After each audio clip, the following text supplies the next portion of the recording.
কষ্ট করে কেন এগুলো সবাই এটা শোনেন, এটা একটা ফুর্তি আনন্দ আর কিছু না।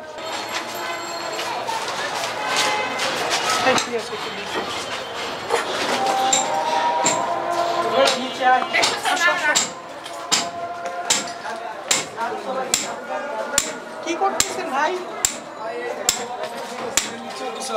হ্যাঁ, এটা নিচেও কিছু আছে, পাইপ নিচে গেছে, এই জন্য ভাঙতেছেন। নিচেও কিছু আছে, পাইপ অনেক দূরে। এটা হাওয়ার লাইন, এটা একটা হাওয়ার লাইন। এটা হাওয়ার লাইন না? জি, হাওয়ার লাইন। এটা কোনো বয়লার লাইন না, এটা সিঁড়ি থেকে গেছে, ঠিক আছে? এটা সিঁড়ি থেকে গেছে, এটা নিচে কি কত দূর কি যায় বলতে পারতেছি না। এটা নিচে অনেক দূর গেছে। এটা কিসের কিসের? এটা কোনো হাওয়ার লাইন, হাওয়া ওঠার জন্য, শুধু এই নিচ ফ্লোরের হাওয়া উপরে যাওয়ার জন্য। আপনি এটা ভাঙতেছেন কেন? এটা আদৌ কি এটা নিচ পর্যন্ত কতদূর কি কি আছে এটা দেখার জন্য। দেখার জন্য এটা ভাঙতেছেন? জি। এটা কেউ বিশ্বাস করবে, কিন্তু এটা না। কেন ভাঙতেছেন? জি, এটা তো শরীরচারীর সবকিছু মনে করেন যে ভাঙচুর হইতেছে, তো সবকিছু ভাঙচুর ওরা ভাঙতে আসছে, আমি দেখতেছি। আচ্ছা, ভাঙতেছে কেউ নেই? ভাই একটু কথা বলে আসেন, সামনে আসেন। না না বলেন, এর বলেন, সাথে সমস্যা বলেন, নেই, এর সাথেই বলেন। আচ্ছা। এগুলো কি বিক্রি করতে পারবেন? না, বিক্রি করার যোগ্য তো কিছুই নাই এখানে। তাহলে ভাঙতেছেন কেন? এই ওই অস্তিত্ব থাকলে আবার এরা পুনরায় যাতে আর না আসতে পারে, না বসতে পারে, আরো হুমকি দুমকি না দিতে পারে, দেশের যা ক্ষতি করছে এটা সবাই বিদ্যমান, আমার নতুন করে কিছু বলার নাই, ঠিক কিন্তু আছে? এই ভিতরে ভাঙতেছেন কেন? বাইরে তো ভিতর ভাঙেন। বাহির সবে শোনেন, পর্যায়ক্রমে সবই ভেঙে গেছে, একটু একটু করে সবাই ভাঙতে আছে। সব ভাঙতেছেন না? জি, কোনো জায়গায় কোনো কিছু আছে আচ্ছা, সব এখন ভাঙতেছে। এখন পর্যন্ত কিছু বিক্রি করছেন কি? না না পায়া? না না কিছু নেন না এখন? না না।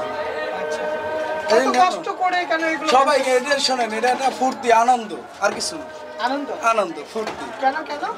আনন্দ ফুর্তি যে দেখা যাইতেছে এরা যা বিগত বছরে যা করছে, ঠিক আছে, এগুলা মনে করেন যে আমাদের অর্থ দিয়েই, আমাদের ঘাম জড়ানো টাকা এরা নিয়েই এত কিছু করছে। এই যে নতুন একটা বিল্ডিং করছে, ওনার নিজে থাকার জন্য কি অত বড় বিল্ডিং এর দরকার আছে? ওনার পরিবার থাকার জন্য দরকার আছে? নিচে আন্ডারগ্রাউন্ডে বেসমেন্ট করছে কয়টা, 3-4টা বেসমেন্ট করছে, পানি দিয়ে ভরে রাখছে। কি কারণ? এটার মূল উদ্দেশ্যটা কি? উনি কি চাইতেছিল?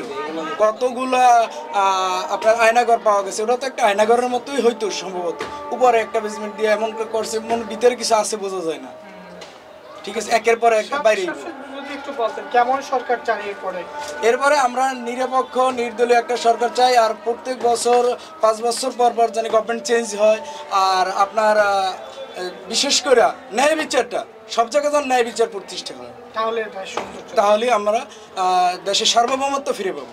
কেমন সরকার চান আগামীতে?